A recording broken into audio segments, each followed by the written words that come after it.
Assalamu alaikum wa rahmatullahi wa barakatuhu. A'udhu billahi minash shaitanir rajim. Bismillahir rahmanir rahim. Wassalatu wassalamu ala rasulihil kareem. Rabbi shrah li sadri wa yassir li amri wahlul 'uqdatan min lisani yafqahu qawli. Allahumma ihdi qalbi wa saddid lisani waslul sakhimata qalbi. Ameen ya Rabbil Alameen. The Prophet sallallahu alaihi wasallam said that Allah has given an example of the straight path. And on the two sides of this path, there are two walls containing doorways. On these doorways, there are curtains that are lowered down. At the gate of this path, there is a caller saying, "O people, come and enter the straight path all together and do not get diverted." And another caller is calling from the path. So when a person wants to open the curtain on any of these doors, he says, "Woe to you, do not open it.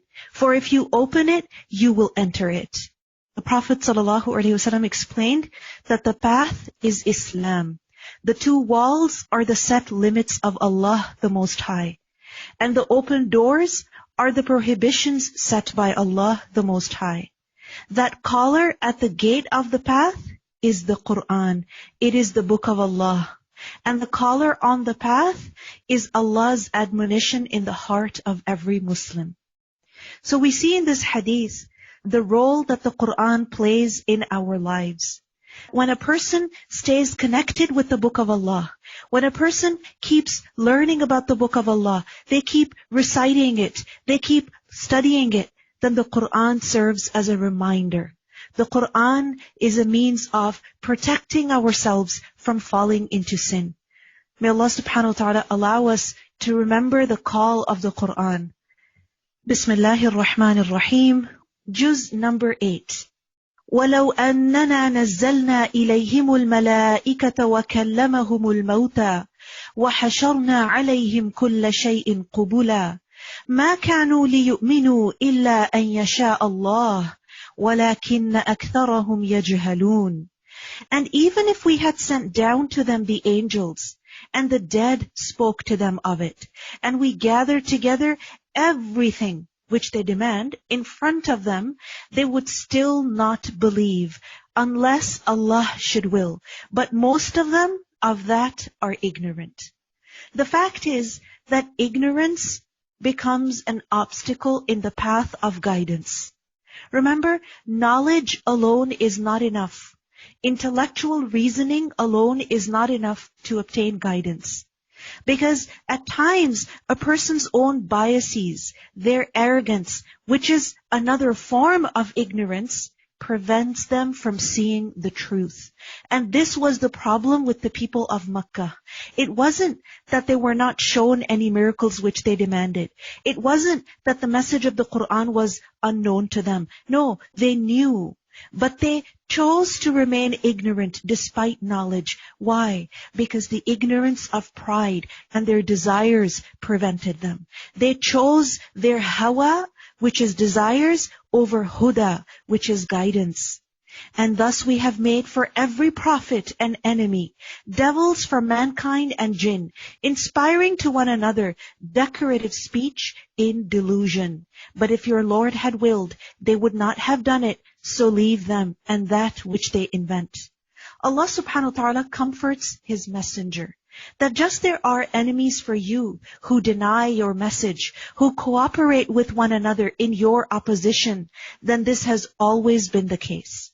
But if you break down the criticism of the critics, it is nothing but زُخْرُفَ الْقَوْلِ غُرُورًا, decorated words, fancy language, by which the weak-minded easily get affected.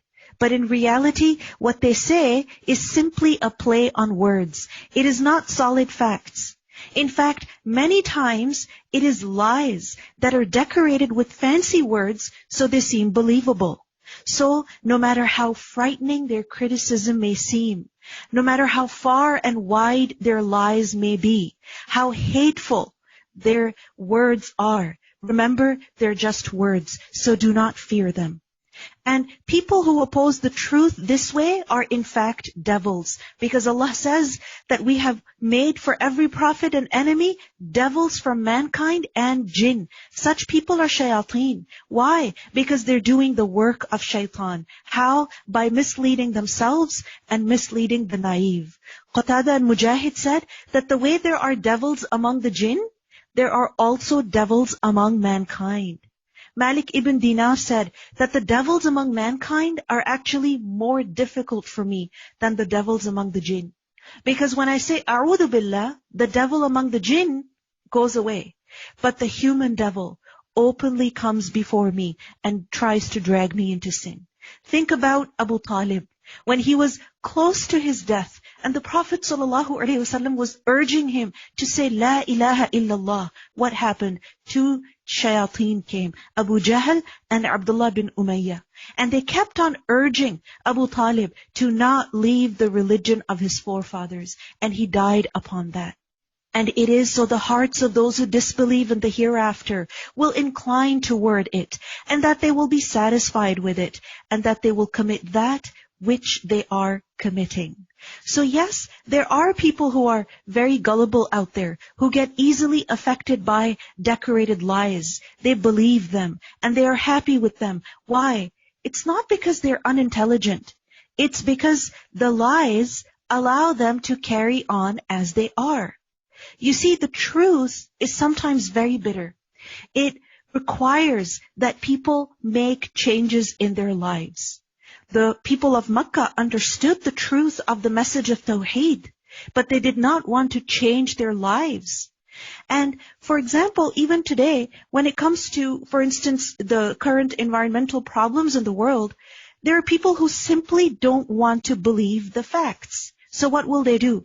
They will distort the facts. Why? Because accepting those facts means that they have to change something about themselves, which they don't want to do. And just like that, yes, there are many lies out there about the Quran.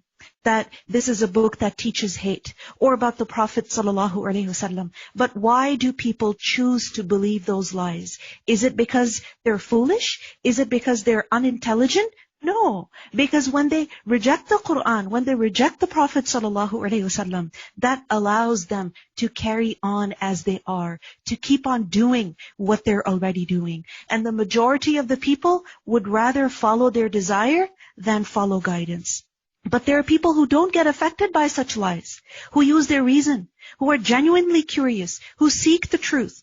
And when a person is sincere in their quest for truth, then Allah subhanahu wa ta'ala allows them to see past all of the lies that are spread about the Prophet ﷺ or about the Quran. We learn about Tufail ibn Amr, who was visiting Makkah when the enemies of the Prophet ﷺ warned him not to listen to the magician, to the sorcerer. So Tufail radiallahu anhu initially plugged his ears so that he would not even accidentally listen to the magic of the magician, meaning the Prophet ﷺ. But then later on he thought that, well, I'm an intelligent man. I can discern between what is right and what is not. So he gave it a chance. He went and listened to the Quran from the Prophet ﷺ. And upon contemplation, when he allowed himself to look past his judgment, to look past his bias, he was able to see the truth and embrace it. So what is the lesson in these verses? That do not fear the hatred that people spew about the Quran and about Islam, about the truth. Yes, you might fear that their lies are causing a lot of damage, and the fact is that they are causing damage. But Allah subhanahu wa ta'ala still guides to the truth those who are willing to seek the truth. أَفَغَيْرَ اللَّهِ أَبْتَغِي حَكَمًا وَهُوَ الَّذِي أَنزَلَ إِلَيْكُمُ الْكِتَابَ مُفَصَّلًا. Say, then is it other than Allah I should seek as judge to tell me what is right and what is not? While it is He who has revealed to you the book explained in detail. Meaning you want me to leave the Quran and you want me to seek guidance from something else? And those to whom we previously gave the scripture know that it is sent down from your Lord in truth. So never be among the doubters. So remember, Allah subhanahu wa ta'ala is the one who created everything. He is the one who owns everything. And He is the one who gets to decide what human beings should do and what they should not do. وَتَمَّتْ كَلِمَةُ رَبِّكَ صِدْقًا وَعَدْلًا. And the word of your Lord has been fulfilled in truth and in justice. Meaning the word of Allah is complete. It is perfect. It is based on absolute truth. And it is fair. لَا مُبَدِّلَ لِكَلِمَاتِهِ. There is none that can alter His words. Meaning the Quran is unchangeable. It is unalterable. Why? Because only what is imperfect needs to be changed and revised.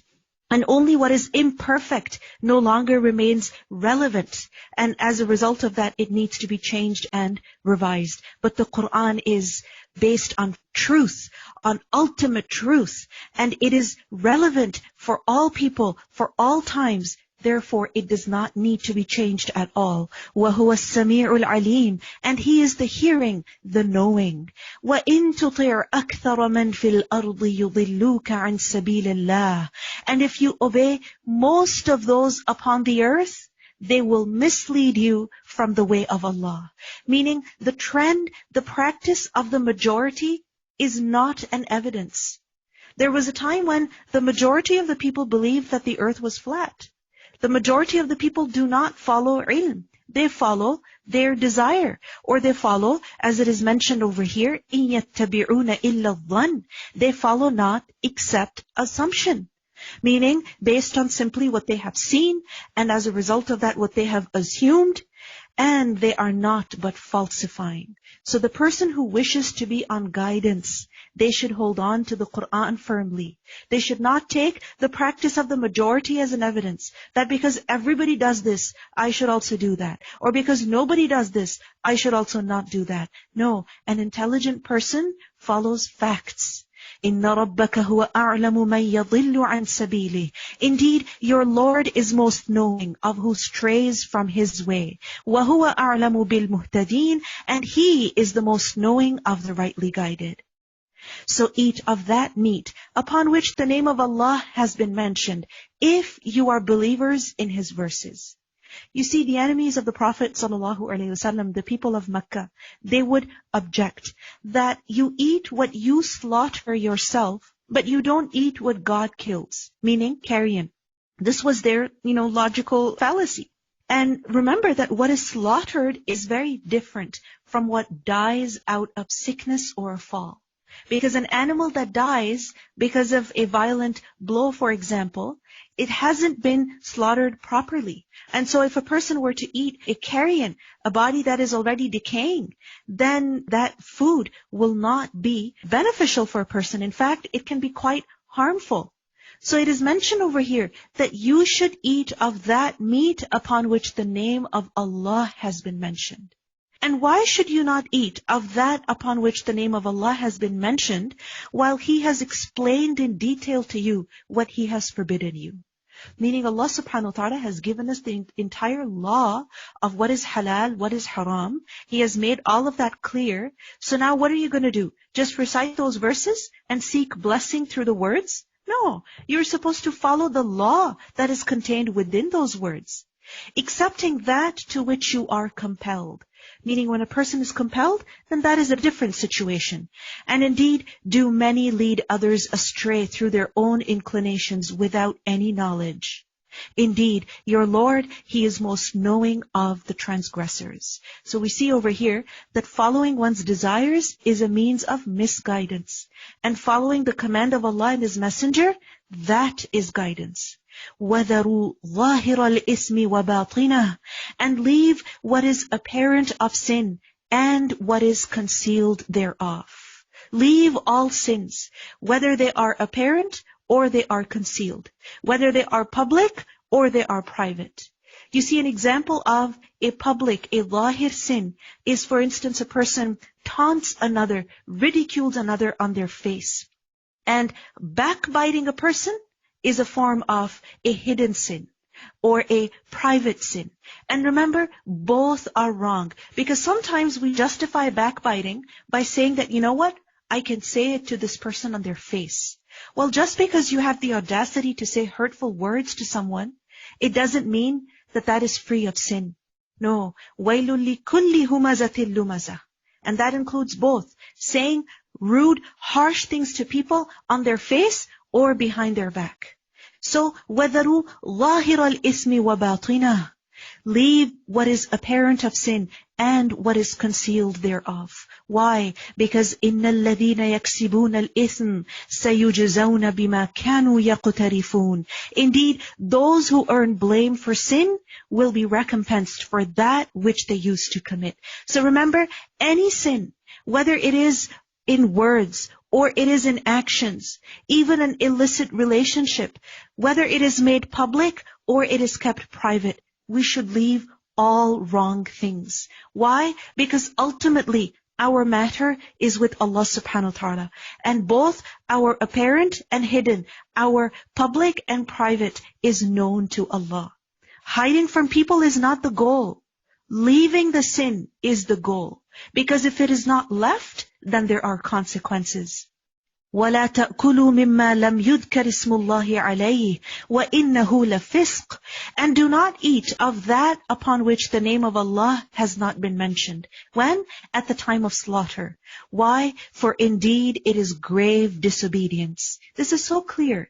And indeed do the devils inspire their allies among men to dispute with you. And if you were to obey them, indeed you would be associators. Remember, the Prophet ﷺ also made it very clear that we should only eat of that animal whose blood is made to flow, meaning it is slaughtered. And at the time of slaughter, the name of Allah was mentioned on it. Only that meat is permissible. And the food on which the name of Allah is not taken, then remember that food is actually for shaitan.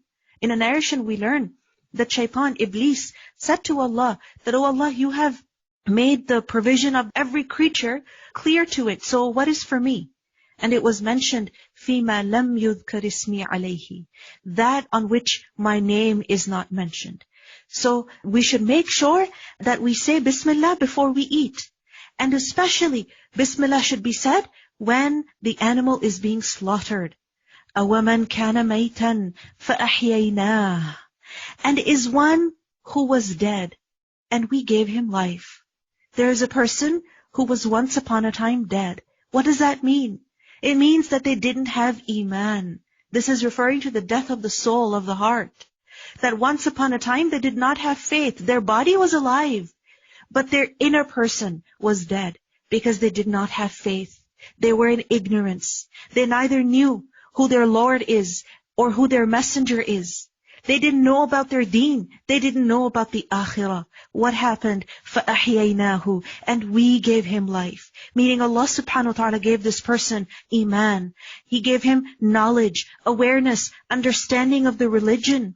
And made for him light by which to walk among the people. Subhanallah. So he is living amongst people, but is very different in the way that he lives, in his actions, in his behavior, in his language. And such is the impact of Iman. It not only revives the inner person, it not only revives the heart, bringing the heart back to life, but it gives a person clarity and knowledge and direction, so that even in the midst of darkness, even when a person may be surrounded by those who are not upon faith, a person still knows what is right and what is wrong. So there is light on the inside and light on the outside. There is faith in the heart and there is obedience to Allah subhanahu wa ta'ala on the outside as well. So a person is not just at peace themselves, they also become a means of, a source of peace and comfort for the others.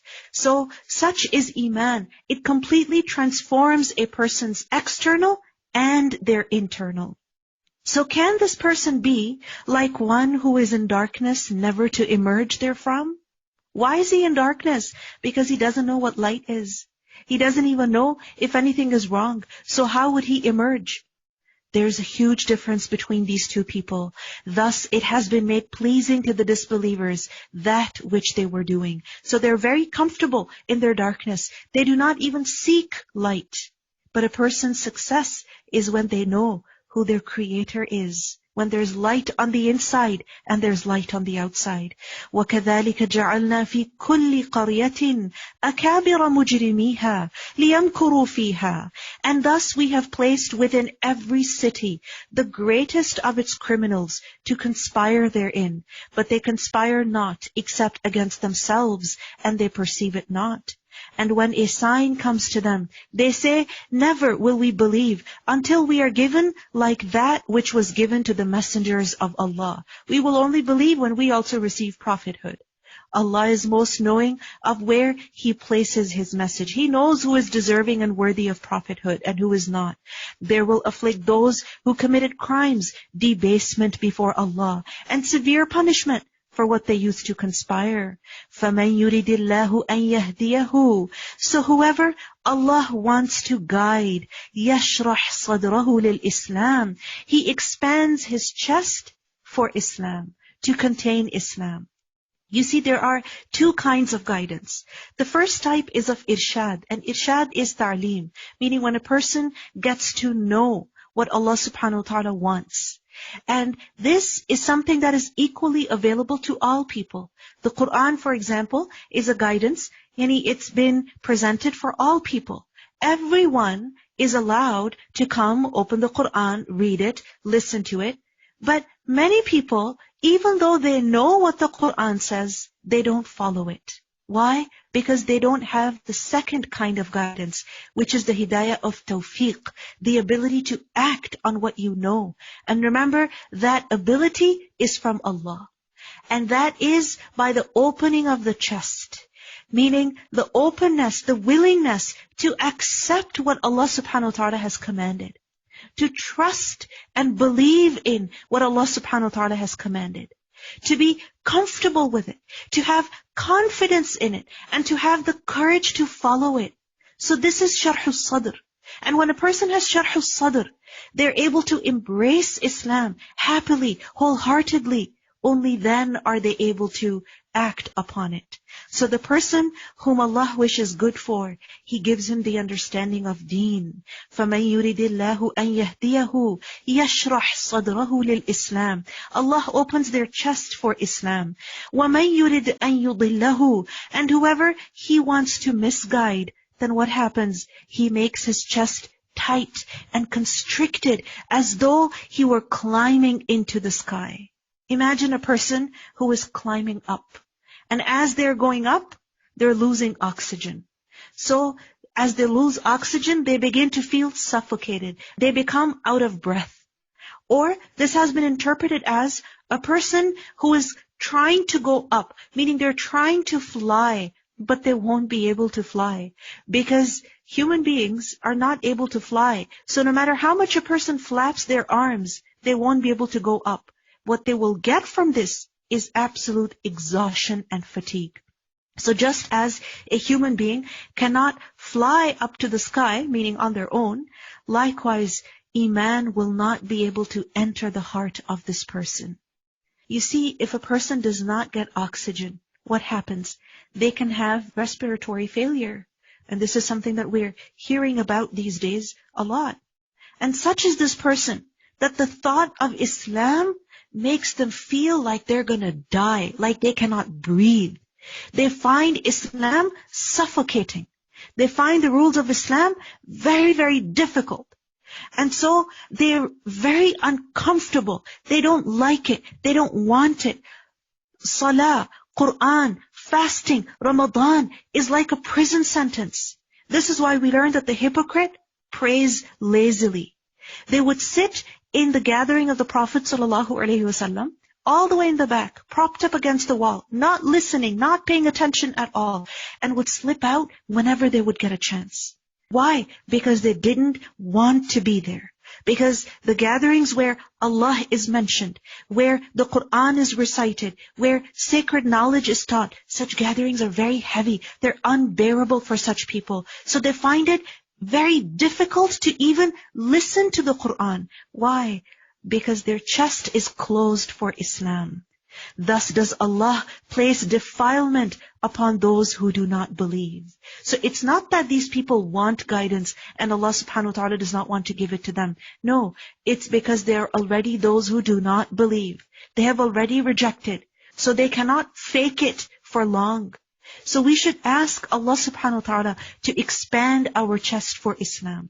Because the person whose chest is open to Islam, they will happily accept and follow the commands of Allah. Then salah will not be heavy. It will be the coolness, the comfort for the eyes. وَيُسَلِّمُ تَسْلِيمًا, as Allah mentions in the Quran. They will fully and wholeheartedly surrender and submit. But when the chest is not open, then every command feels like a mountain. Every statement of the Quran causes discomfort. Then there's objection. Then there's criticism. So we should ask Allah for guidance. وَهَذَا صِرَاطُ رَبِّكَ مُسْتَقِيمًا. And this is the path of your Lord, leading straight. قَدْ فَصَّلْنَا الْآيَاتِ لِقَوْمٍ يَذَّكَّرُونَ. We have detailed the verses for a people who remember. In Surah Al-Fatiha, we ask Allah for Sirat al-Mustaqim. And here it is mentioned very clearly as to what Sirat al-Mustaqim is. And a person can only be on Sirat al-Mustaqim when Allah allows them. So remember, two things are needed. Two types of guidance are needed. Ilm and amal. We need both knowledge and action. And to receive both, we need the help of Allah. This is why we should ask Allah, Ihdina as-sirat al-mustaqim. We should make dua to Allah, Rabbi shrah li sadri. That, oh Allah, open my chest, expand my chest for Islam. And this ayah makes it very clear. وَهَذَا صِرَاطُ رَبِّكَ. There is only one sirat, one path. The Prophet ﷺ, he once drew a line with his hand, meaning in the sand. And he said, هَذَا سَبِيلُ اللَّهِ مُسْتَقِيمًا. This is Allah's path that is leading straight. And he then drew lines to the right and to the left of that line. And he said, these are the other paths. And on each path, there is a devil who is calling to it. And then he recited this ayah. So this shows us that there are many voices out there that are calling us away from Islam. There are many ways, many examples of people who have gone off the straight path and who are calling people off of the straight path as well.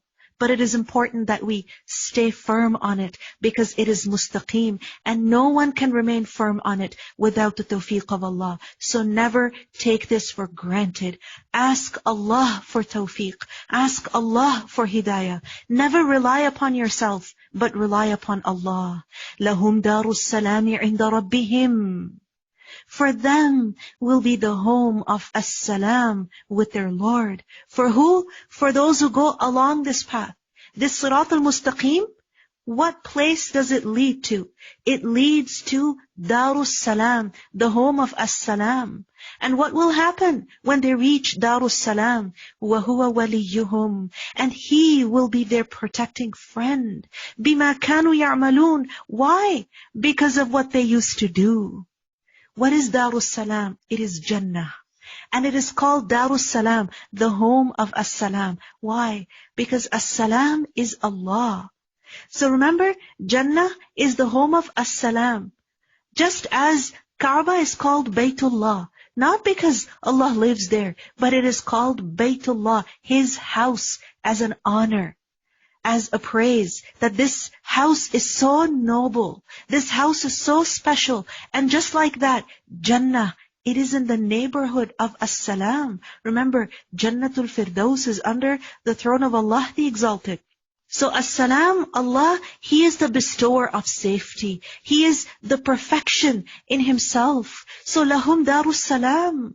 If you follow Siratu Rabbika Mustaqima, then you will be in Darus Salam. And Jannah is called Darus Salam because it is the home of everlasting safety, everlasting security from all evil, all harm of any kind, safety from death, safety from old age, safety from disease. A place where when a person enters, there is absolutely no disturbance, no discomfort. In Jannah, people will be told that you shall have life and never die. You shall be healthy and never be ill. You shall be young and never grow old. You shall live in favor, in blessing, and you shall never suffer difficult circumstances. We learn in another hadith that the people in Jannah will not even have to urinate. They will not even have to spit. There will be no nasal secretions even, because Jannah is Darus Salam. There is absolutely no discomfort in Jannah. And worldly life is plagued with discomfort. There is disease, there is death, there is old age. And Jannah is also called Darus Salam because of the greeting of salam that is special about it. Remember, the greetings of the people of Jannah will be salam. So when they will enter Jannah, they will be told, Udkhuluha bi salam. Enter with salam. After settling in Jannah, angels will enter upon them from every door and they will say, Salamun alaykum. And in conversation also, there will be salam. Illa qilan salaman salama. And at the meeting with Allah will also be salam. Salam qawlan min Rabbir Rahim. And this is the place where Allah will be their wali. Allah will be their friend. Allah will be their protector. This is why Asiya prayed, Rabbi binili indaka baytan fil jannah. That, oh my Lord, build for me near you a house in Jannah. I want a house in Jannah, but I want it near you. So those who are on the straight path, then Allah will make them enter Darus Salam. Allahumma ja'alna minhum. And mention the day when He will gather them together and say, O company of jinn, you have misled many of mankind. And their allies among mankind will say, Our Lord, some of us made use of others, and we have now reached our term, which you appointed for us. He will say, the fire is your residence, wherein you will abide eternally, except for what Allah wills. Indeed, your Lord is wise and knowing. And thus will we make some of the wrongdoers allies of others for what they used to earn. Subhanallah. Those who are together in sin will be together in punishment as well. And we see in this ayah that the wrongdoers become allies and friends of those who do wrong. And this is one of the greatest tribulations on an oppressor.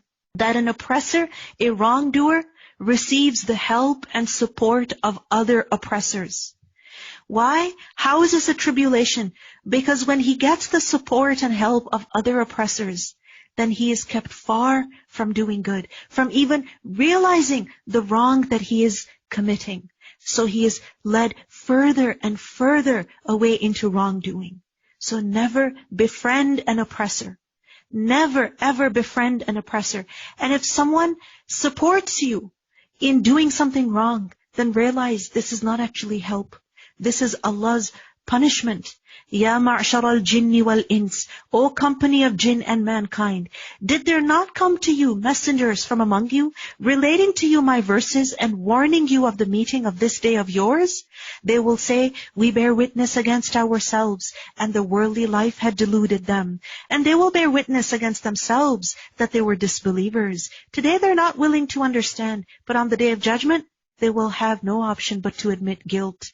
That is because your Lord would not destroy the cities for wrongdoing while their people were unaware. And for all are degrees from what they have done.